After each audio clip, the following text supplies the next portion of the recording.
Olá, gente, boa noite. Prazer estar de novo aqui nessa live com vocês, ao vivo. E é isso aí. Enquanto vocês vão entrando na live, eu vou colocar aqui um comentário, né, o nosso tema da live de hoje. Mas vão chegando aqui. Já tô fixando aqui.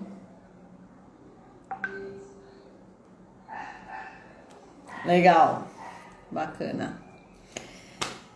Então, gente, meu nome é Ellen, eu sou cofundadora aqui da Desenlace. A Desenlace, ela tem por missão ajudar as pessoas que estão passando por situações de separações amorosas a seguirem em frente. Então, esse é o nosso objetivo com a Desenlace, né, com essa nossa plataforma. Então, ajudar as pessoas cobrindo os principais pontos que a pessoa precisa para poder seguir em frente com essa separação.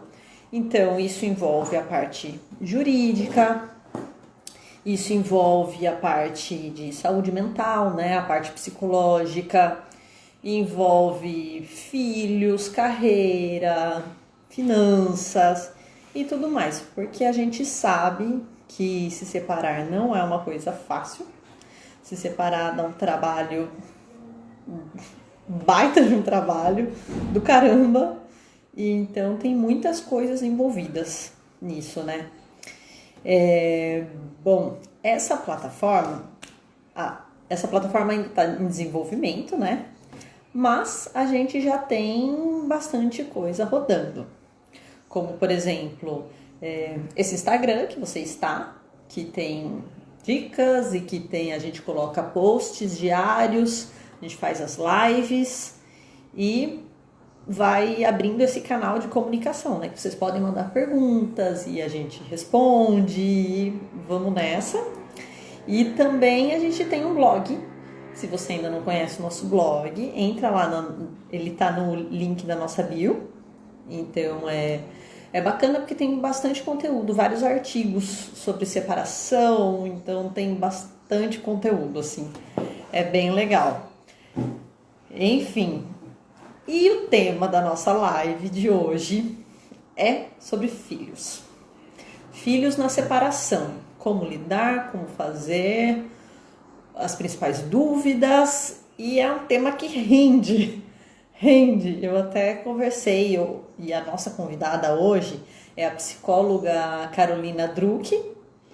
Ela foi a primeira profissional que eu chamei para participar, que eu acho que ela não sabe, mas foi a primeira profissional que eu chamei para participar aqui com a gente de uma live, porque eu tinha entrado no perfil dela e tinha gostado bastante. É muito bom. E filhos, gente, depois vocês entrem lá, que eu vou colocar a Carol aqui para o nosso bate-papo, mas vocês vão gostar do conteúdo.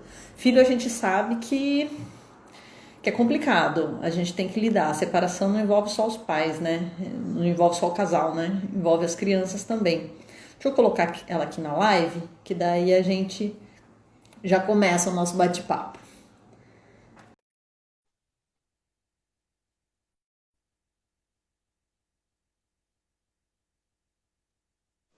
Olá, tudo bem, Ellen? Oi, Carol, tudo bem? E você? Tudo ótimo. Muito animada para nossa live de hoje. Ai, que bom, eu também tô super animada. Acho que vai ser muito legal a gente falar sobre esse assunto. Estava aqui te escutando, fiquei muito lisonjeada de saber que eu fui a primeira convidada. Que coisa boa. Fico muito Foi feliz. mesmo, foi mesmo, porque eu entrei no seu perfil e tem muito material assim de divórcio, de filhos, de muito apoio psicológico. E eu achei, nossa, as pessoas têm que conhecer, porque ajuda demais. É muito importante. Ah, que coisa boa. Fico muito feliz que o conteúdo esteja chegando, né, em quem precisa e esteja sendo interessante para as pessoas. Isso é o mais importante. Ai, que bom, é isso aí.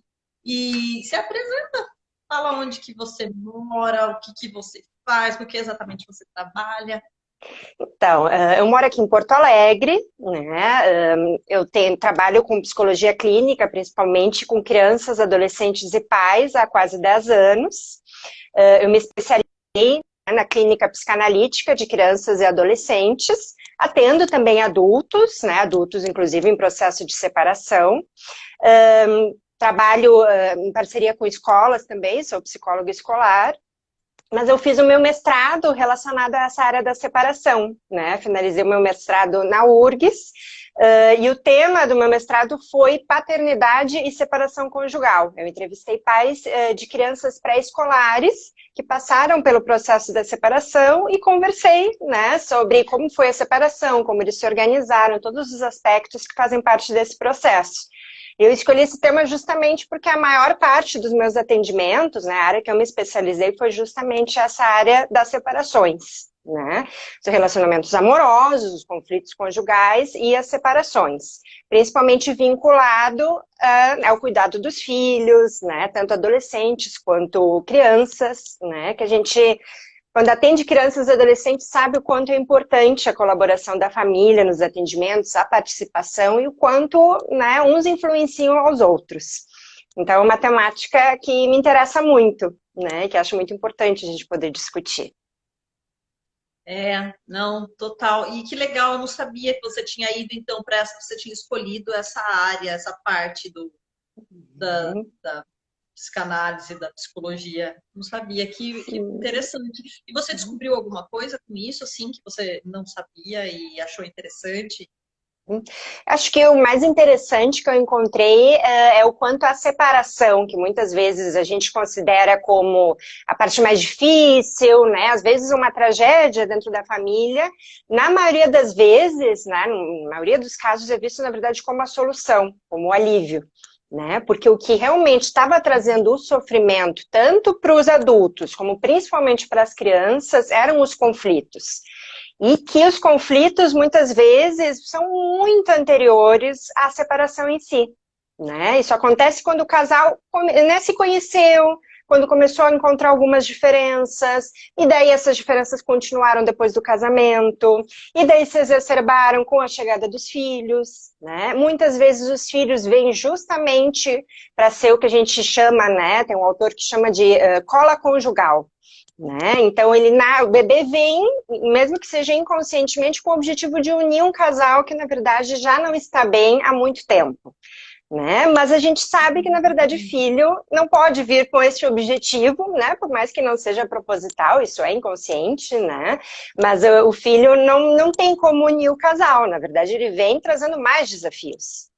Né? Então, Bota desafios nisso. põe desafios nisso, né? Então, esse processo é muito anterior e a gente vai fazendo, né, uma retomada de toda essa história e vai vendo as origens dos conflitos e o quanto eles foram ficando mais intensos e mais frequentes com os desafios que foram sendo construídos com a construção dessa família, né? E que acaba finalizando muitos desses conflitos justamente no momento da separação. É um momento de alívio, mas de novos desafios.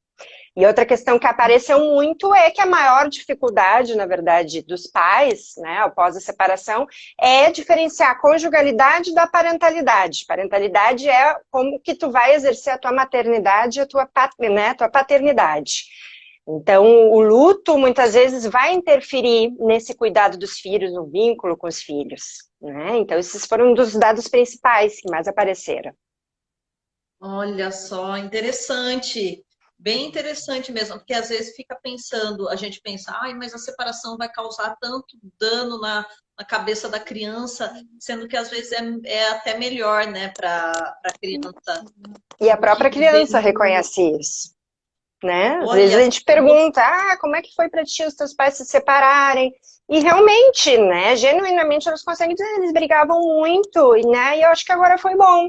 Né? Por mais que tenha um período de adaptação, existe o luto pela separação, por mais que os pais tenham conflitos, não é o que se deseja, né? Não se deseja que os pais se separem, se deseja que os pais resolvam os seus conflitos. Mas se não tem como resolver, às vezes a separação é muito benéfica para todos. Sim, era uma das coisas que eu queria te perguntar mesmo, porque muitos casais eles ficam brigando E daí, que é melhor para a criança? Ficar numa casa onde tem muita briga ou que os pais se separem de vez e cada um vai viver a sua vida com respeito? O que você acha?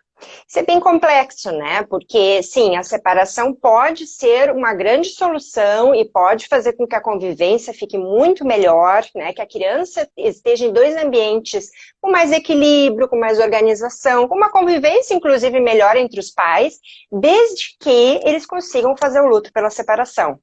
Porque o que acontece? Né? Às vezes vem a separação, mas ela acontece, né, uma separação de corpos, mas os casais continuam brigando após a separação.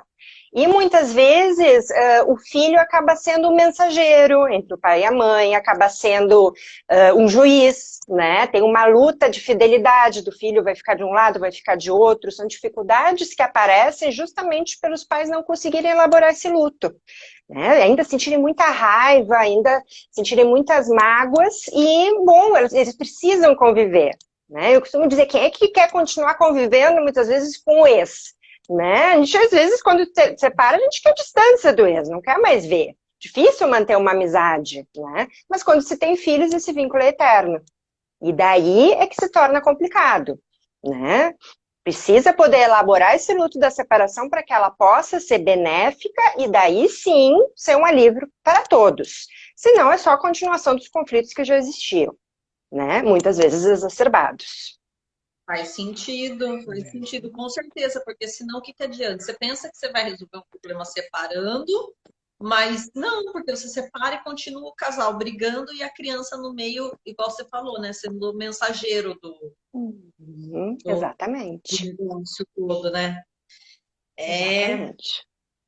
Então, e deixa eu te perguntar, na verdade eu tenho várias coisas. Gente, se vocês tiverem, depois conta se vocês estão ouvindo ou não, como que tá o áudio e tudo mais. Mas vamos lá, eu separei algumas perguntas para você dos pais que brigam, tal, a gente conversou. E como faz? O que você acha? Como que faz para afetar o mínimo possível para a criança os pais se separarem e ter o menor problema possível? Assim, você acha que tem alguma forma de ser menos traumática? Tem. Em primeiro lugar, né, aquilo que eu já estava comentando antes, que se possa ter um espaço para elaborar esse luto, que se possa contar com a rede, né, a família, os amigos, profissionais da saúde, que se procure para poder trabalhar essa separação e para poder se organizar. Né? E daí, pensando no meu trabalho propriamente dito, né, existem duas modalidades de atendimento que a gente costuma fazer, né, em relação aos pais separados.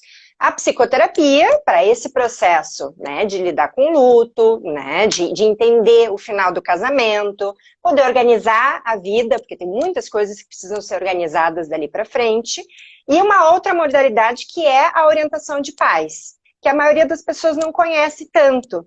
Né? A orientação de pais é um trabalho muitas vezes preventivo, que tem o objetivo dos pais poderem trazer a sua forma de se organizar com os filhos depois da separação.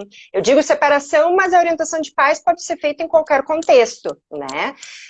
Mas na separação de pais é muito recomendado porque antes de acontecerem conflitos, antes de terem sintomas, às vezes até antes da separação propriamente dita, né, separação de das pessoas do casal sair de casa, já vá se preparando, né, e entendendo que sinais que daqui a pouco a criança já está mostrando, porque às vezes as crianças se dão conta que a separação vai acontecer antes mesmo dos pais decidirem.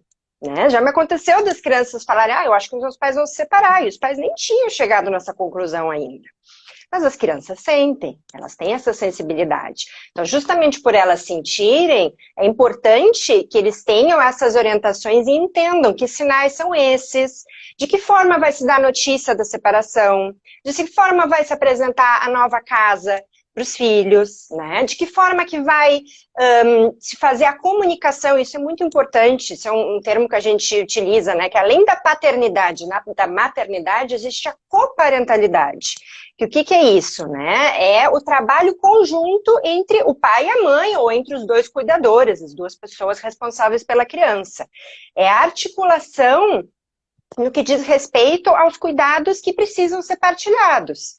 Né? Decisões como a criança precisa mudar de escola, está tendo algum conflito com algum amigo, o horário que vai buscar na festa, por exemplo, o adolescente, né? Combinações que vão ser feitas porque são necessárias na fase do desenvolvimento e nas necessidades que a criança está apresentando.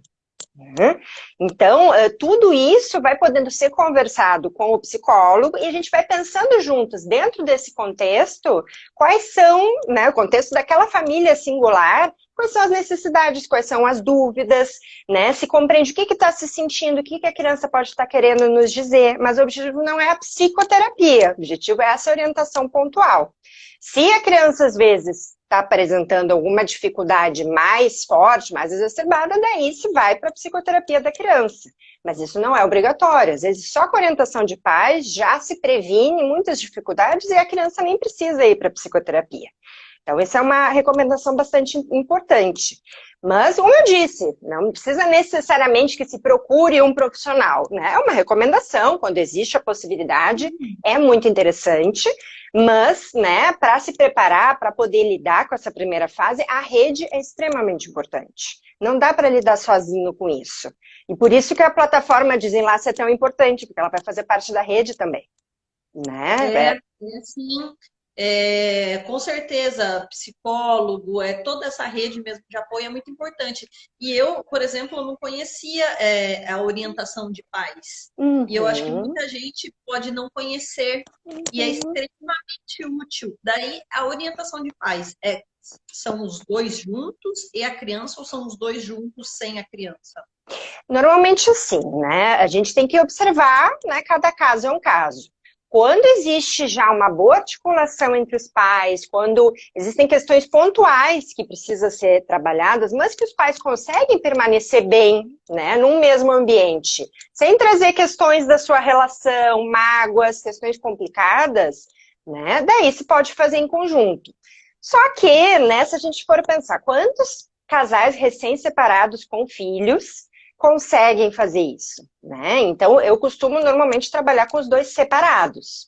No momento, né, em que, bom, às vezes depois de anos, né, e essa comunicação já se estabeleceu de outra forma, as mágoas, os lutos já foram bem elaborados, daí se pode fazer a sessão com os dois juntos, as sessões de orientação.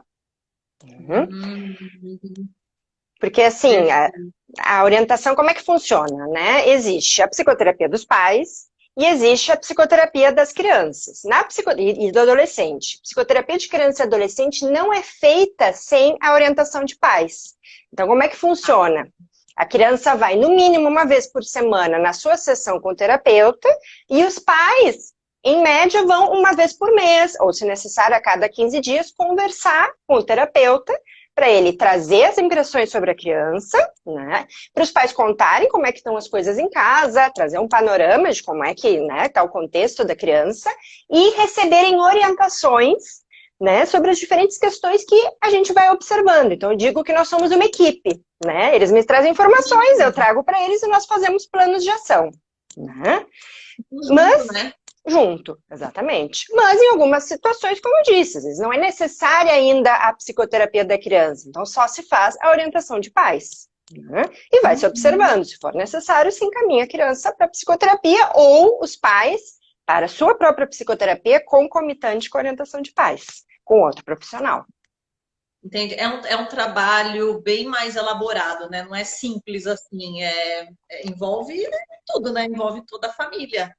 Exatamente. E qual a idade mínima para uma criança fazer terapia, ter o atendimento psicológico? Na verdade, bebês já podem fazer a psicoterapia, né? Já tive os atendimentos de bebês de 5 meses, por exemplo. Mas o que traz, né, os bebês, por exemplo, para a psicoterapia é muitas vezes como é que as crianças, né, principalmente os bebês, manifestam que estão passando por algum sofrimento, que tem alguma coisa que eles não estão entendendo, alguma ansiedade, é através do corpo. Então, muitas vezes, neste caso, né, vão ser bebês ou que não estão conseguindo se alimentar, que não estão conseguindo dormir, né, que estão com algum sintoma físico que não tem uma explicação orgânica, já se foi no pediatra, por exemplo, não se encontrou, né? Nada físico que explique aquele sintoma, né? Uma febrinha, uma dorzinha de barriga, uma cólica mais forte, e aí muitas vezes isso tem uma causa emocional. Mas claro, eu não vou pegar o bebezinho e ficar com o bebê na sessão, né? A gente costuma fazer terapia pais-bebê, né? Então os pais participam da sessão e a gente compreende o vínculo estabelecido entre eles e vai ajudando, né, na comunicação com os pais e com o bebezinho, vai se nomeando para o bebezinho, né, aquilo que está se observando, que está se sentindo, para que, né, essa terapia aconteça. Depois dos 3 anos, a criança já consegue ficar sozinha. Algumas até antes, né, pelos 2 anos e meio, mais ou menos. Né? E daí os pais, né, ficam em sala de espera, aguardam e a criança fica sozinha com o terapeuta. Uhum. Nossa, olha, eu não sabia essa questão de desde bebezinho e como que era tratado. É. É bom saber, né? É bom saber que existe. Por isso que assim, a gente não tem que tentar dar conta de tudo sozinho. Às vezes a gente não consegue, às vezes eu não diria nem mais fácil, é muito melhor você atingir os resultados que você não conseguiria atingir sozinho. Ou você demoraria muito para atingir sozinho e a criança passa por situações que ela nem precisaria passar, né?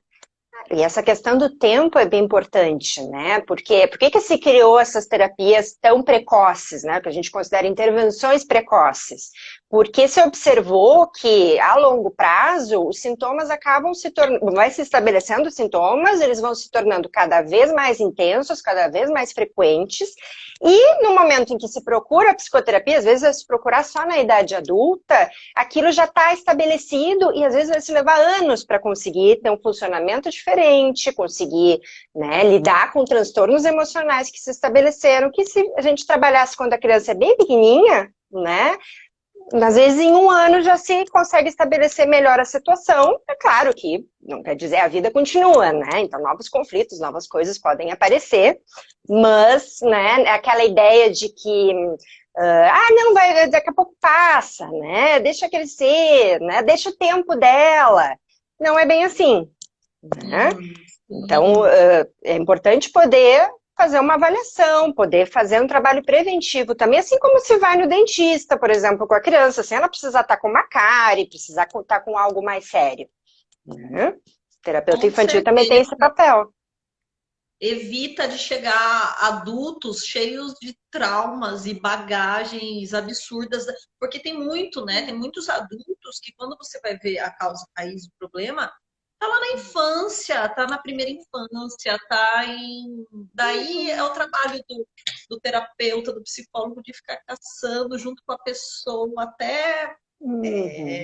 Exatamente. E aproveitando, te perguntar sobre qual que é o sentimento que predomina nas crianças quando elas chegam. Seria o sentimento de culpa ou algum outro sentimento que aflora mais quando os pais estão se separando? Isso varia muito, né? Porque as crianças vão ter estruturas, né, diferentes de personalidade, ou vão ter temperamentos diferentes, muitas vezes, né, vindos da própria família, mas as crianças têm a tendência, algumas, a serem externalizantes, ou seja, elas ficarem mais agressivas, mais desafiadoras, né, mais chorosas, externalizarem isso através muito do comportamento, né? Então é aquela criança, aquele diagnóstico que muitas vezes se coloca na criança do TDAH, por exemplo, né? A hiperatividade. Muitas vezes não é hiperatividade, né? É uma criança que está passando por alguma ansiedade, por algum sofrimento, e muitas vezes são os conflitos, são mudanças no ambiente, pode ser a separação também, que a criança não tem como comunicar e ela nem se deu conta muitas vezes do que está acontecendo. Às vezes ninguém explicou para ela o que está se passando. E daí ela vai perguntar, né, através do comportamento. Ela vai dizer, não estou entendendo, né? Alguém me explica, eu não estou legal. Como nós adultos, quando a gente não chegou numa conclusão, a gente está ansioso, não consegue resolver alguma coisa, nós também ficamos mal-humorados, também ficamos irritados, né? Também perdemos o sono. Então tem crianças que têm essa tendência a externalizar. Tem outras crianças que internalizam. Então, são crianças que ficam mais quietinhas, que dormem mais, que ficam com dificuldades na socialização, né? Ficam mais excluídas, têm sintomas somáticos, né? Então, também vão ter como os bebês, né? Mas, claro, adaptado à idade, dores de barriga, dores de cabeça, dificuldades escolares vai se ter tanto nos externalizantes quanto nos internalizantes.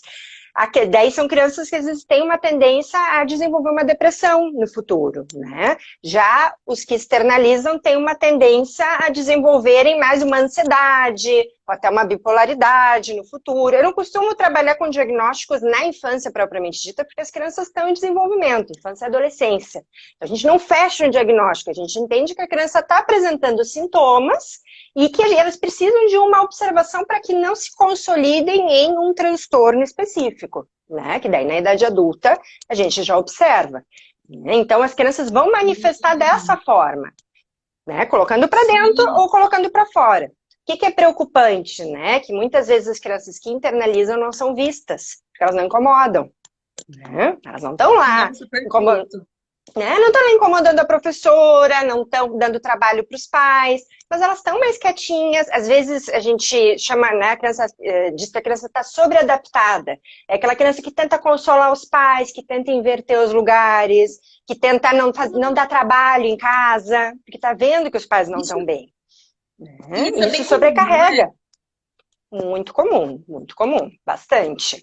E também, às vezes, vem, né, os pais, então, não, mas ele é super compreensível, ele nos ajuda, ele dá colo, ele parece muito mais velho. Sim, são características que podem ser legais, desde que isso não esteja muito intenso e não esteja se trocando os lugares. Existe o lugar do adulto que precisa cuidar da criança e da criança que precisa ser cuidada. Quando isso se inverte, é um excesso para a criança e daí podem vir sintomas complicados. Sim, é uma bagagem, né? Eu lembro da minha casa, meus pais não se separaram, mas quando eles brigavam, a minha mãe, ela jogava muito nas minhas costas, assim. E eu pegava, criança, coisas que não deveria pegar, né? De tentar ajudar, de tentar dar conselho. E criança tem condições, né? E daí vem a culpa, né, que tu estava comentando. Tanto a criança que não consegue se segurar e coloca para fora tudo isso, e às vezes causa transtornos, coisas que vêm, que os pais ficam incomodados, vai sentir muita culpa por estar se sentindo dessa forma, por estar agindo assim. Mas é mais forte do que ela. E a criança também, que fica sobreadaptada, que coloca para dentro de si, também tem essa culpa. Porque as crianças têm um pensamento que a gente chama de egocêntrico. Não egocêntrico no sentido de ser egoísta, mas de entender que as coisas em volta dela, muitas vezes, têm a ver por algo que ela fez ou que ela deixou de fazer.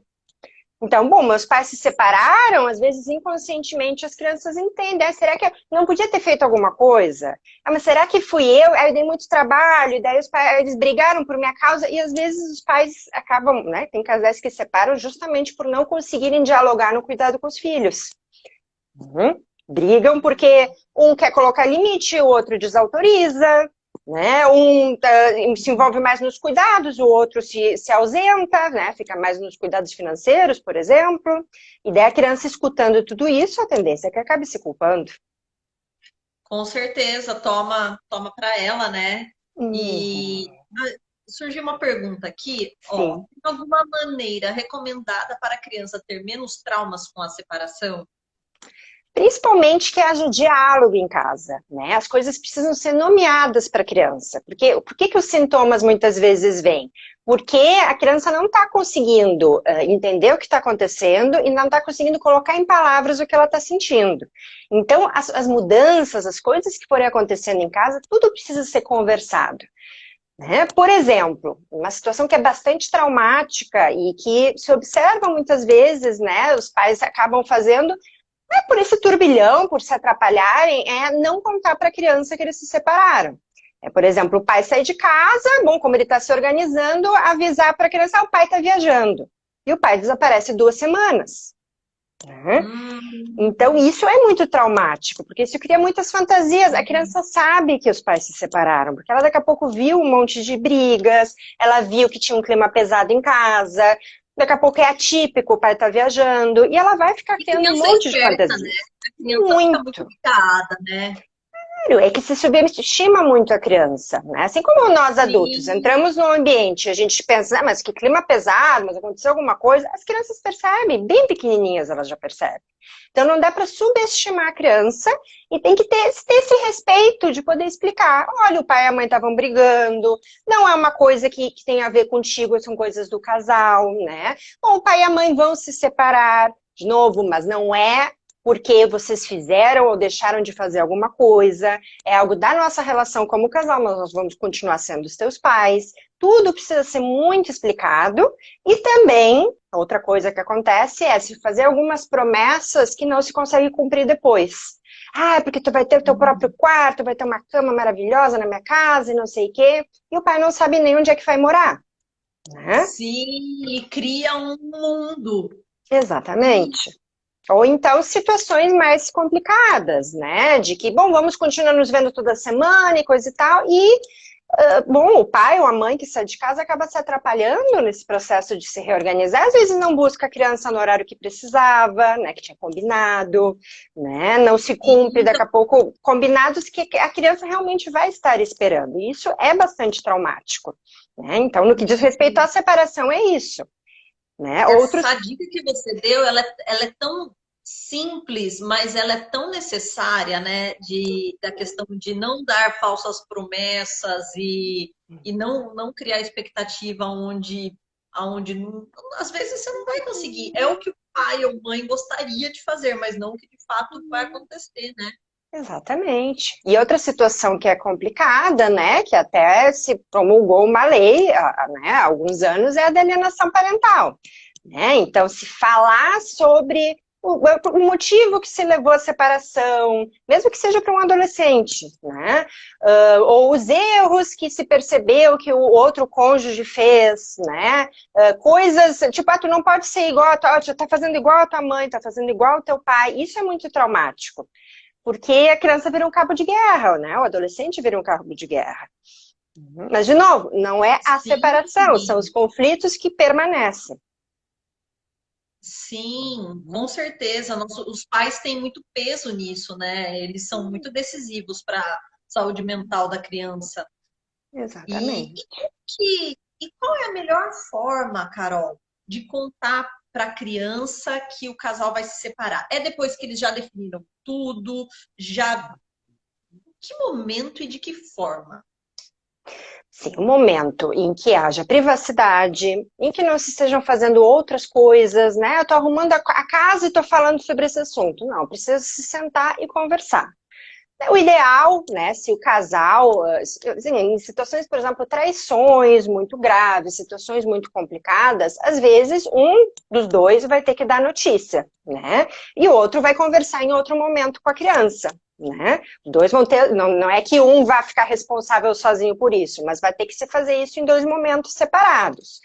Quando, né, conseguiu se conversar, se consegue permanecer no mesmo ambiente, o ideal é que estejam os dois juntos, porque isso, né, traz uma confiança para a criança, né, faz ela sentir assim, bom, se separaram, mas eles conseguem estar juntos e, né, eu sinto confiança de que eles vão continuar sendo os meus pais, vão continuar me cuidando.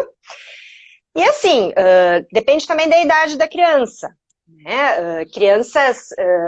A idade da criança e também a diferença de idade, por exemplo, quando tem mais de um filho. Se tem um filho, por exemplo, de 4 anos e outro de 10 anos, talvez a conversa precise ser separada, porque a linguagem, as perguntas, né, a forma como vai se falar sobre tudo isso vai ser diferente em cada etapa. Né? Às vezes, né, eu costumo utilizar, eu tenho alguns livros, eu até postei no meu perfil, né, alguns livros que se utiliza para explicar a separação para a criança.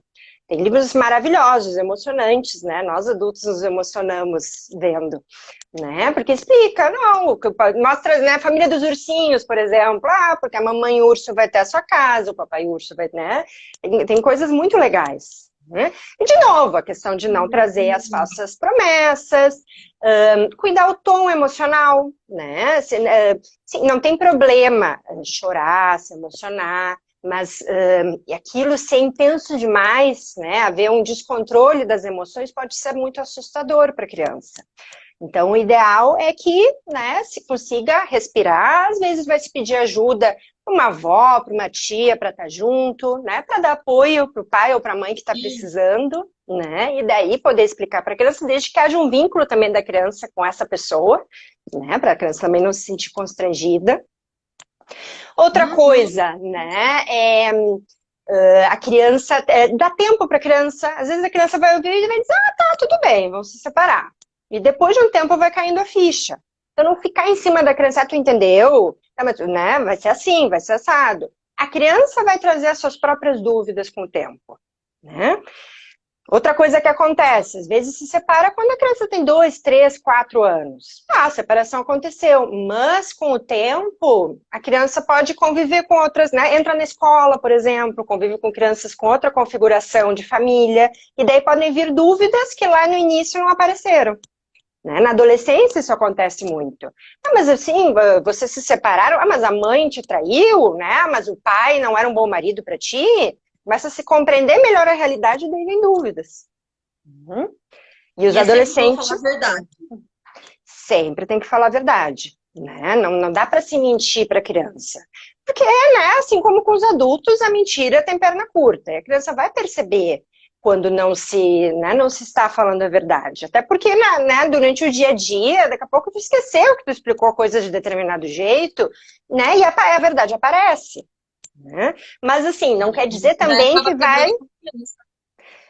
mas também, exatamente, a confiança é algo muito importante. Isso traz segurança para a criança, né? Para passar para as próximas etapas, né? Todo o processo da separação em si, se adaptar a ter 2 casas, né? A ficar longe do pai ou longe da mãe alguns dias. Né? Mas, assim, também as verdades vão sendo ditas de acordo com a idade. Então, tem coisas que uma criança de 3, 4 anos não vai conseguir entender, né? E vai se explicar de acordo com o que é possível naquele momento. Mais tarde, quando ela crescer, aí vai poder se responder as dúvidas que ela trouxer. A própria criança vai trazer. Né? Já, adolescentes, por exemplo, só porque eles são grandes, eles entendem, também não quer dizer que precise dizer, por exemplo, por que estão se separando. Porque tua mãe fez isso, teu pai fez aquilo. Não, isso diz respeito ao casal. Então também não dá para ser sincero demais, tem que se deter aos fatos e à necessidade que a criança tem. E tem alguma idade que a criança sofre mais com a separação ou é independente da idade? É igual? Isso é difícil dizer, né? Assim, como psicóloga clínica, eu sempre vou observar que em todas as idades vão se ter dificuldades, né? Mas as pesquisas mostram, né? A gente observa talvez um sofrimento mais exacerbado na pré-adolescência. Porque o sofrimento, né, pensando nas fases do desenvolvimento de um ser humano, pré-adolescência, né, passagem da infância para a adolescência é muito difícil. Tem muitos desafios, é um período com muito estresse, né, que eles mesmos às vezes se confundem, né, toda, né, essa desorganização que eles ficam até com transtornos emocionais, e na verdade não é essa passagem que é muito sofrida. Então passar por mais uma mudança pode ser difícil. Mas não quer dizer, não, eu tenho um filho pré-adolescente, então não vou me separar. Não é isso. Né? Mas vai ter que se observar mais e talvez, né, precisar de mais apoio, mais informações, justamente porque é um período complicado. E por que é complicado, né? Primeiro, está se passando pela puberdade, né? As mudanças corporais vão trazer, né, muitas oscilações emocionais. Toda a questão hormonal também, né, pode trazer essa oscilação. É uma idade em que eles começam a ter um professor por matéria, por exemplo, na escola, não tem mais uma referência única. Isso também, né, dependendo da criança, pode ser desorganizador. É uma idade em que eles, é como se eles saíssem do mundo da fantasia, abrissem uma porta e olhassem a realidade.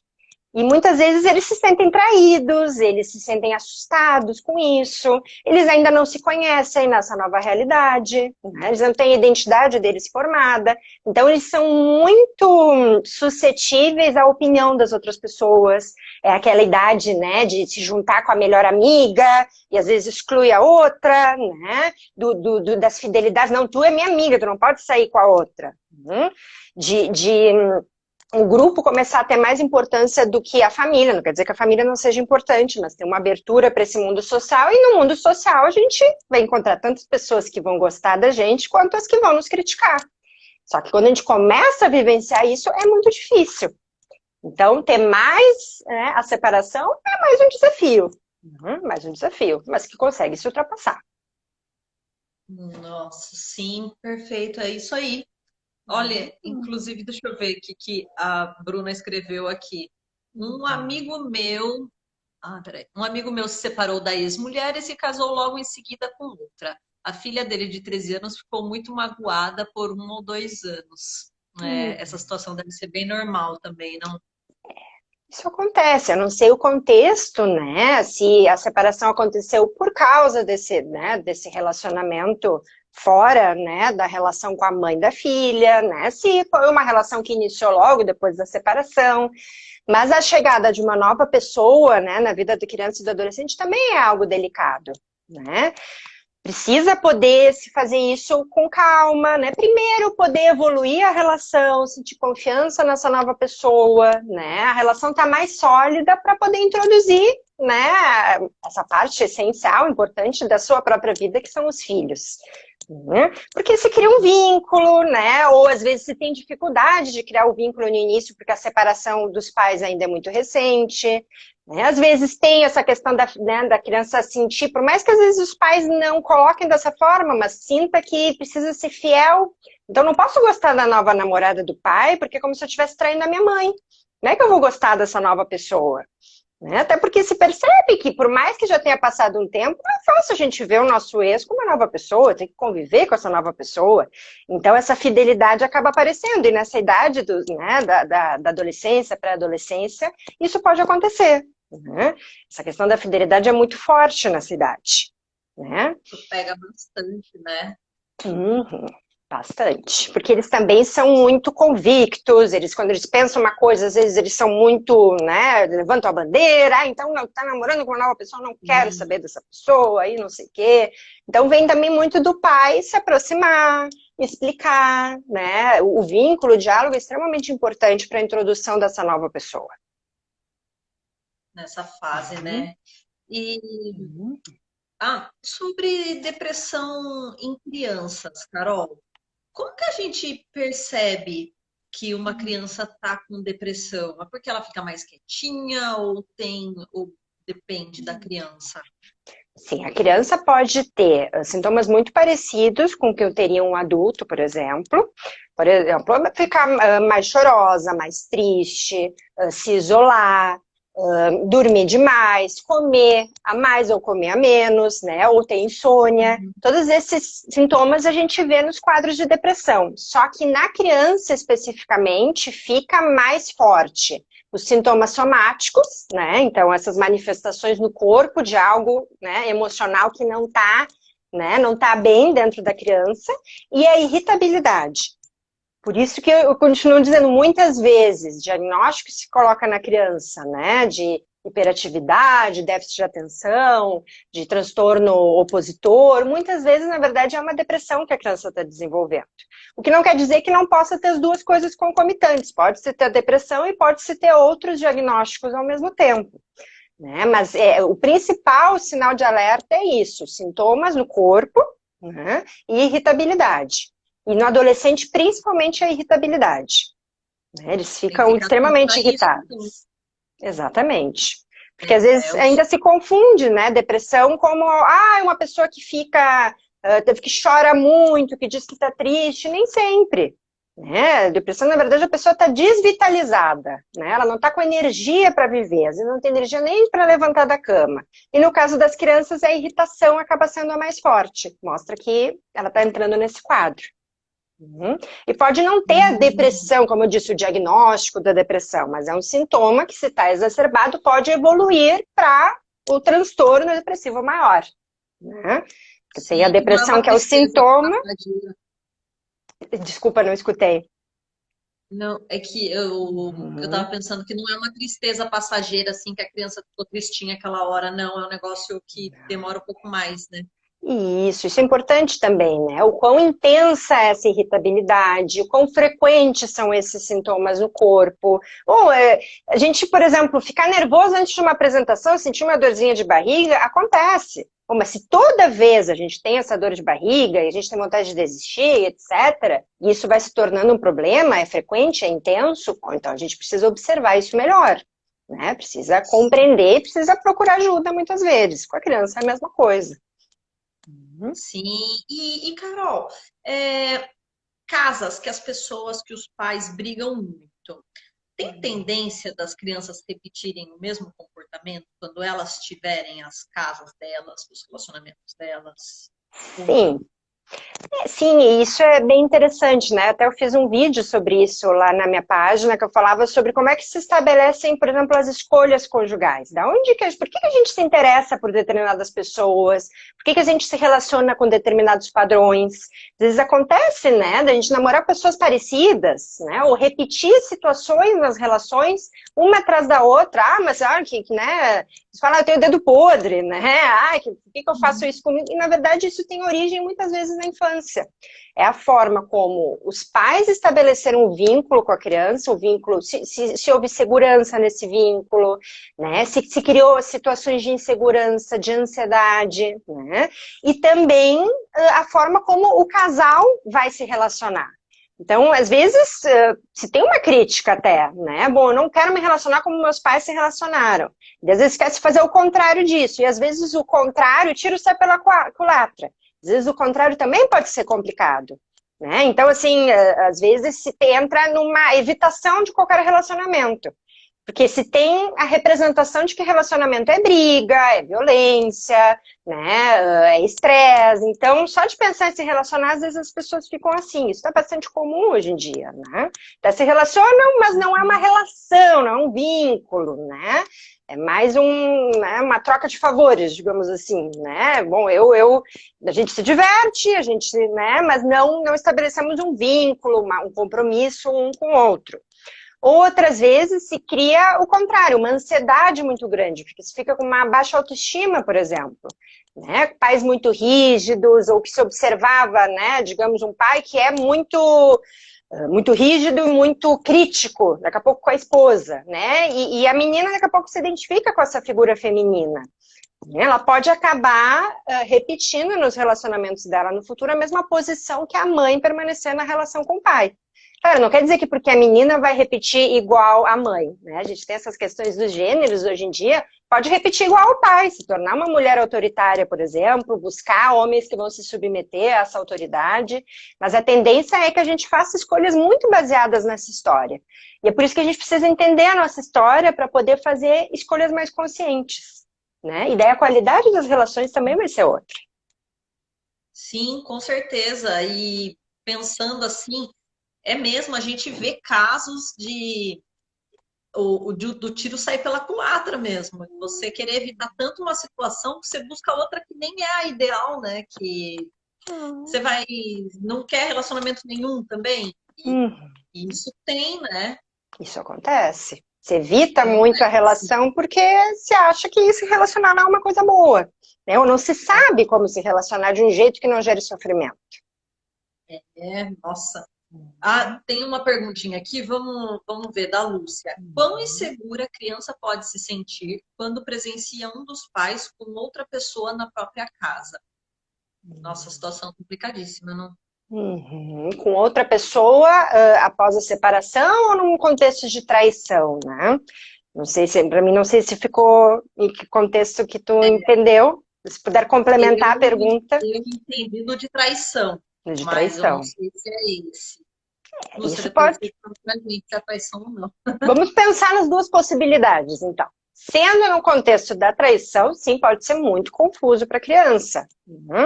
Porque, bom, ela ainda nem entende o que é realmente um relacionamento amoroso. Ela tem o padrão do pai e da mãe, mas a complexidade do que é uma relação amorosa é muito difícil de compreender.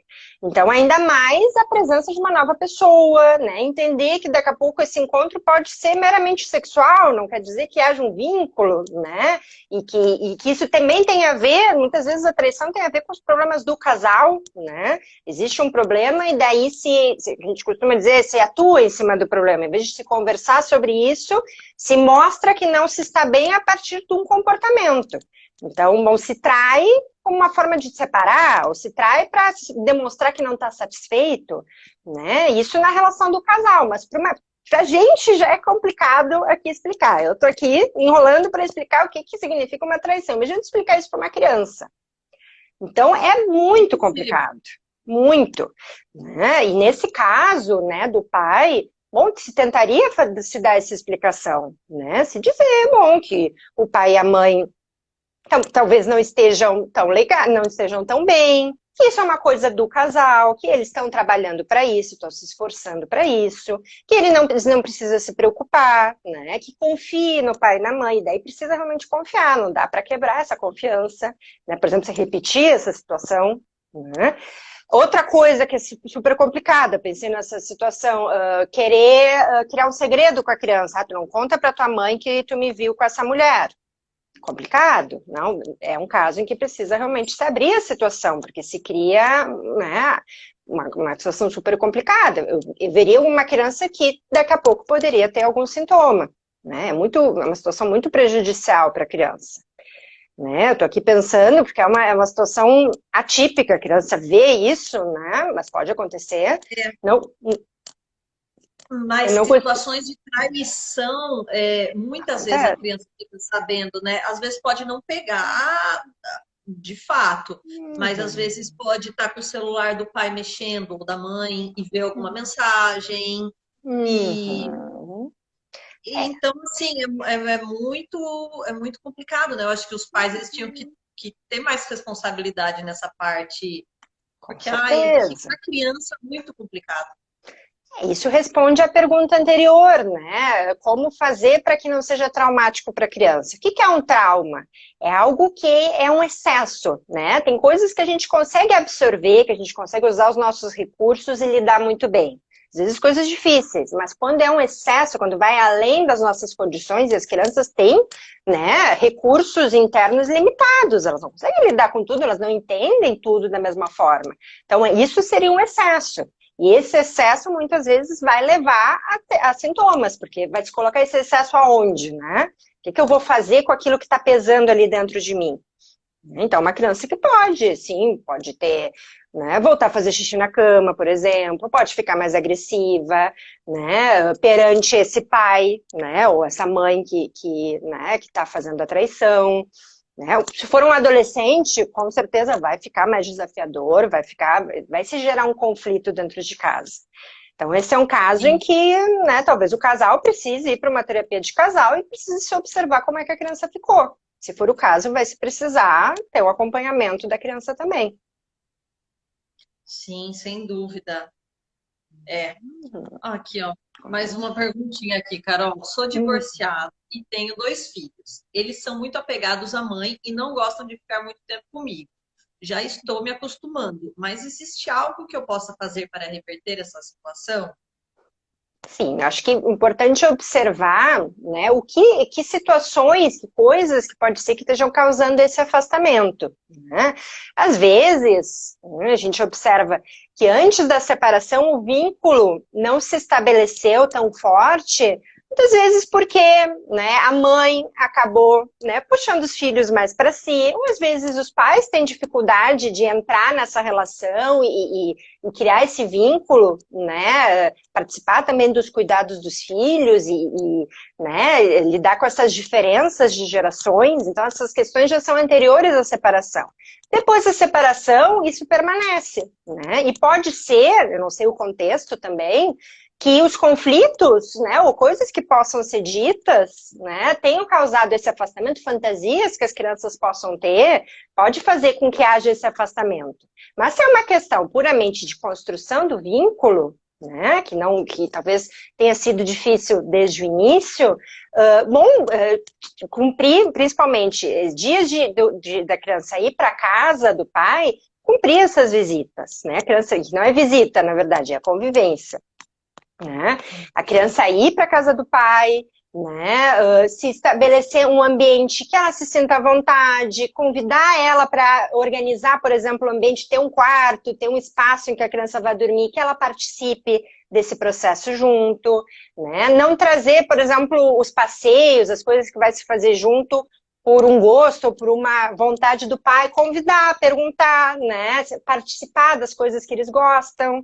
Não sei qual é a faixa etária também dos filhos, são crianças, são adolescentes, mas às vezes, né, gostam, sei lá, das bandas coreanas, que agora eles estão gostando, procurar, né, sobre isso, conversar, se interessar pelas coisas que envolvem a vida da criança e ir criando diálogos a partir disso. Que é da mesma forma como a gente estabelece diálogo com qualquer pessoa, vínculo, né? Com qualquer pessoa. A gente tem coisas em comum, a gente tem coisas que a gente gosta um no outro, a gente está num ambiente que a gente se sente acolhido, então o vínculo vai se estabelecendo. Sim, entrar no mundo, né? Entrar no mundinho da criança e tentar entender o que tá lá dentro. E também acho que uma palavra boa também é paciência, né? Porque tem que ter muita paciência, né, com essa situação, e nem sempre as crianças, principalmente as crianças, elas são muito sinceras, né? Então nem sempre elas respondem da forma que a gente gostaria que nos respondessem, né? Exatamente. E tentar entender, talvez, e se existe uma parceria, né? Entender de que forma que a mãe talvez tenha conseguido esse vínculo. Como é que ela está conseguindo chegar nos filhos? Né? O que tem aí de diferente? Às vezes pode ter essa parceria, né? Então, vai se tentando, né, nessas possibilidades, mas vai ser com o tempo. Né? Não vai ser imediatamente, como tu estava comentando. Perfeito, é isso aí. E está chegando ao fim nossa live, mas eu quero fazer uma última pergunta. Sim, pode me perguntar. Para o pessoal aqui, ó. Quais são os maiores erros que os pais separados cometem?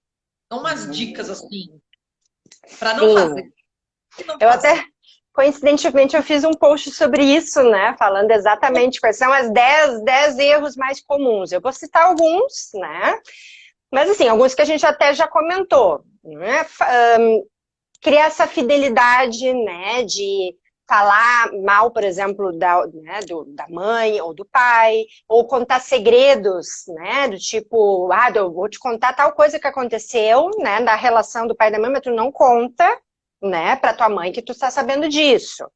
Né? Situações, por exemplo, envolvendo a pensão ou as visitas, né, a guarda compartilhada, de alguma forma não permite, por exemplo, não dá pensão como uma forma de atingir a ex-esposa, né? Ou não deixar que os dias acordados para que o pai busque a criança na casa da mãe aconteçam. Né? As crianças foram viajar bem no final de semana do pai. Não, né? Hoje elas não vão ir, né? Isso causa até processos judiciais muitas vezes, né? Ou, por exemplo, trazer a criança para sua casa e não deixar ela ter contato daqui a pouco com a mãe que ficou na sua própria casa, ou com o pai, né? Não poder pegar o telefone e ligar, né? Não dar notícias de situações do tipo questões de saúde, mudanças na escola, datas importantes, né? Não ter essa comunicação é importante que aconteça, porque os pais precisam estar informados. A ausência, né, que talvez seja a mais grave de todas, né, que existe a separação e não se mantém o vínculo, né, o abandono, na verdade. Às vezes se tinha um vínculo anterior, tem a separação e não se consegue manter a sua paternidade ou a sua maternidade, né, ativa. Isso é muito prejudicial para a criança. Né? Eu poderia pensar em várias outras situações, mas acho que essas seriam as principais. Já tem várias dicas aí para todos nós. Beleza. Sim. Então tá joia, Carol. Olha, quem não conhece, então, o Instagram, Siga o Instagram da Carol, que, assim, tem muito conteúdo, muita coisa boa, e ela é top, né? Então, assim, o assunto tem de tudo. Ai, que coisa boa, fico muito feliz. Vão ser todos muito bem-vindos, né? E é muito legal poder trazer esse conteúdo, né, que a gente trabalha no dia a dia para as pessoas, né? Poder permitir esse acesso, esse compartilhamento, é muito legal. E quero te agradecer muito pelo convite, adorei a nossa conversa, espero que tenha sido muito produtiva para todo mundo, que tenha ajudado. É isso aí, eu tenho certeza que foi sim, viu, Carol? Muito obrigada pelo seu tempo, por estar aqui com a Imagina. gente. Foi um grande prazer. Fico à disposição, né, de quem quiser, né, entrar em contato, né, pode me mandar uma mensagem em inbox e fico à disposição da Desenlace também. Muito sucesso. Você faz atendimento online também, Carol? Faço, tanto online quanto presencial aqui em Porto Alegre, no meu consultório. Legal. Então tá joia. Isso aí. Beleza, obrigada, viu, Carol? Boa noite. Ah, imagina, eu que agradeço. Boa noite. Até a próxima. Até. Tchau. Tchau, tchau.